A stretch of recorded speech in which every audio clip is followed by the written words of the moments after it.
जय हिंद दोस्तों, आज हम देखेंगे पूना पैक्ट। पूना समझौता अथवा पूना पैक्ट क्या होता है इसके बारे में जानेंगे।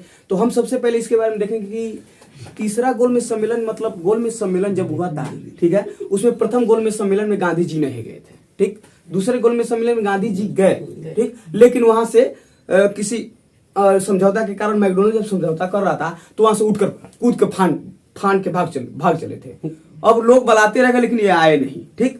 अब यह क्या हुआ कि तीसरा गोलमेज सम्मेलन 1932 में हुआ था।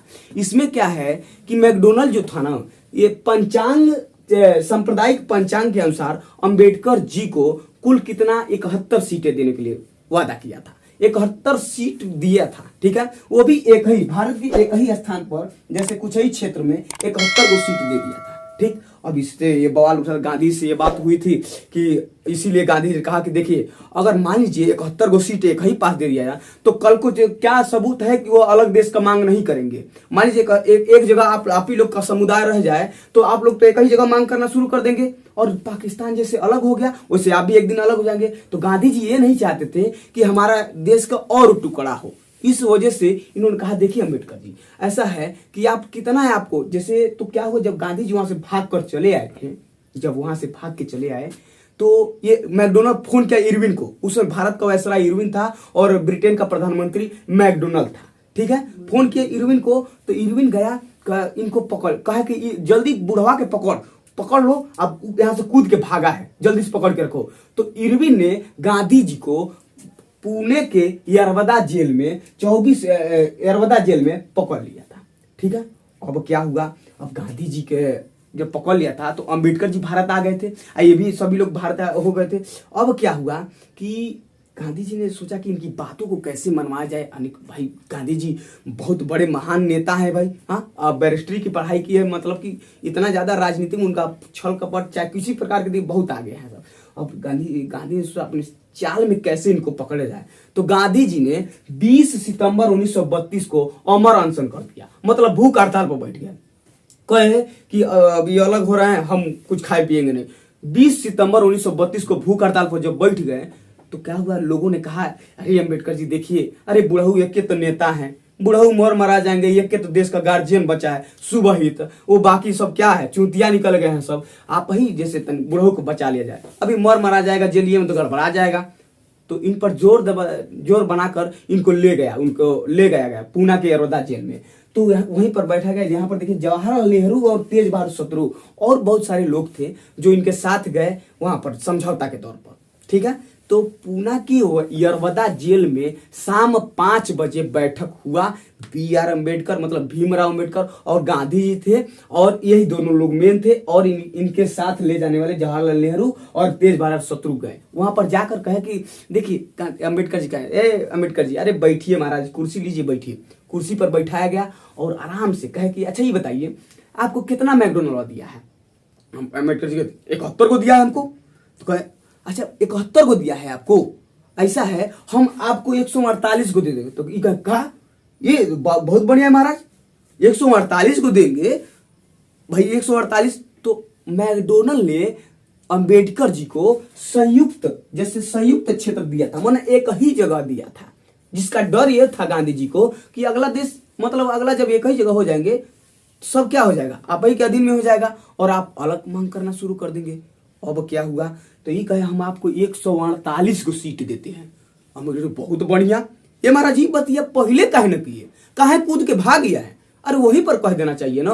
हाँ, मान लीजिए जब समझौता हुआ तो वहीं पर कह दीजिए, कूद कर भागने की क्या जरूरत है, और कल कूद के भाग के बेइज्जती करा लिया कि गधिया भाग गया, ठीक। अब क्या हुआ, तो कहे अरे आप नहीं समझेंगे, दूसरे के घरे मतलब ढेर कूदना फानना ठीक नहीं है आप, और यहाँ पर समझ ले कोई है सुनने वाला नहीं। अब समझौता बहुत बढ़िया हो गया। अब जब समझौता हो गया, अम्बेडकर जी हस्ताक्षर कर दिए, कहे ठीक 148 ऐसे बढ़िया क्या चाहिए, हमको पूरे भारत में सीट मिल गया, और क्या, जो वो 171 को दे रहा था, 71 को सीट दे रहा था, आप 148 को दे, उससे बढ़िया तो आप ही हैं। सब लोग इनको जानने लगे, इस समुदाय के लोग, सब लोग गांधी को वाह वाह वाह कितना बढ़िया काम किया, वाह। और कहे कि ऐसा है आपको क्या चाहिए, और तो कहा कि हमारे लोग को पढ़ने का, शिक्षा का अधिकार दे दीजिए। तो दे देते हैं भाई, कौन सा इसमें बड़ी बात है। अब क्या हुआ, जब गांधी जी ये बात कहना शुरू कर दिए तो देखिएगा, इसमें 16 अगस्त 1932 को 148 सीटें गांधी जी ने दे दिया, लेकिन पृथक पृथक, ये पूरे भारत में दे दिया। अब बताइए, अगर पृथक पृथक दे दें, अगर आपको हम कह दें कि एक जगह रह के कोई समुदाय बनाए, तो बना पाएंगे? नहीं बना पाएंगे। मान लीजिए कोई यहाँ है तो कोई ये क्षेत्र में छिटा हुआ, कोई यहाँ छिटा हुआ है, कोई यहाँ छिटा हुआ है, तो कह भी नहीं पाएंगे। 1 बीघा खेत है आपका एक जगह, तो आप बहुत ही ठीक करेंगे, आज 2 कट्ठा हुआ, 2 कट्ठा हुआ, 2 कट्ठा, तो इस तरह कह पाएंगे? नहीं कर पाएंगे कि हम खेतिहर हैं। ठीक इसी तरह गांधी जी ने सोचा कि आपको हम पृथक पृथक दे देते हैं, तो भारत में पृथक क्षेत्र मतलब 148 सीटें गांधी जी ने पृथक संयुक्त क्षेत्र दिया गांधी जी ने। और ये संयुक्त क्षेत्र मैकडोनल्ड दे रहा था एक ही जगह। वो सोच रहा था कि देश को किसी तरह विभाजित करके हम इस पर राज करें।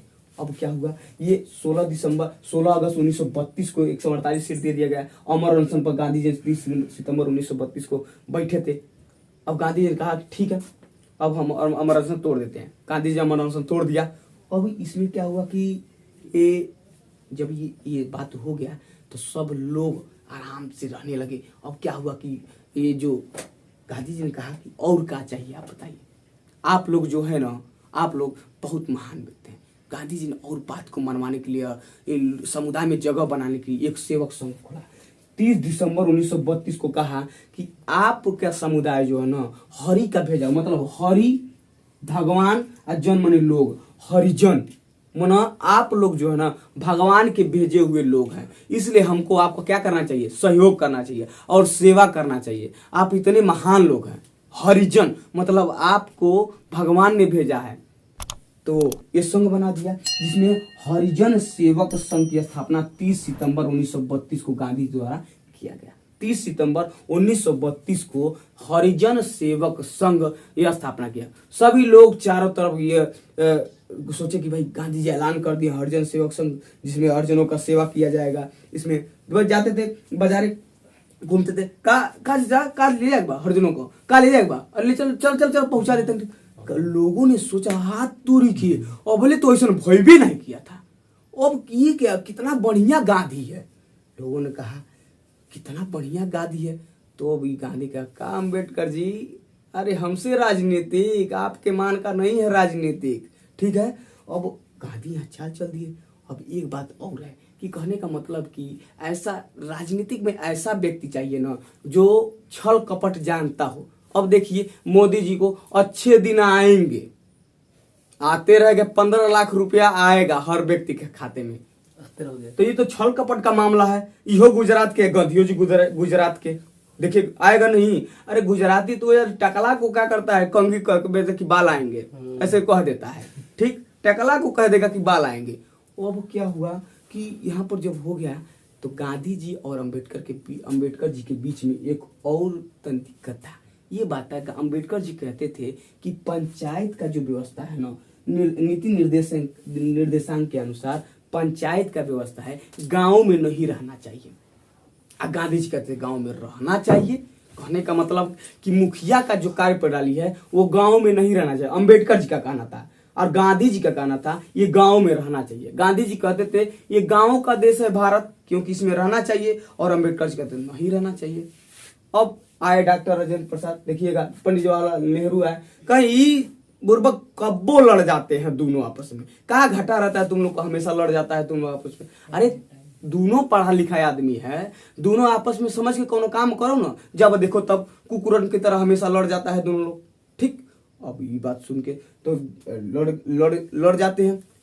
तो ये कहे कि संविधान का भाग 4 है, ठीक, भाग 4 है, उसमें नीति निर्देशांक के अनुसार अनुच्छेद संख्या 40 के अनुसार यह मान्यता दे दिया गया। जिस बात को मानना है मान सकते हैं, जिस क्षेत्र में मान सकते हैं, पंचायत जिस क्षेत्र में माना जा सकता है मान जाएंगे। इसमें कोई सुप्रीम कोर्ट भी हस्तक्षेप नहीं करेगा।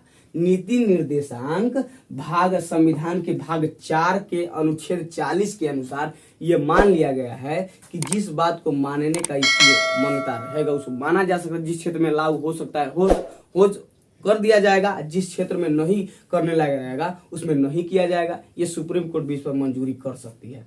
तो कहे कि जवाहरलाल नेहरू कहे ठीक है, अब क्या, अब तो बत्तीस सब क्लियर हो गया, इस क्षेत्र में मान सकते हैं, इस क्षेत्र में नहीं मान सकते। तो आज भी हम देखेंगे दिल्ली में पंचायती क्षेत्र नहीं चलता है, बाकी ये अपने क्षेत्र में यूपी, बिहार और बहुत सारे क्षेत्रों में, ग्रामीण एरिया में ये पंचायती क्षेत्र चलता है बस।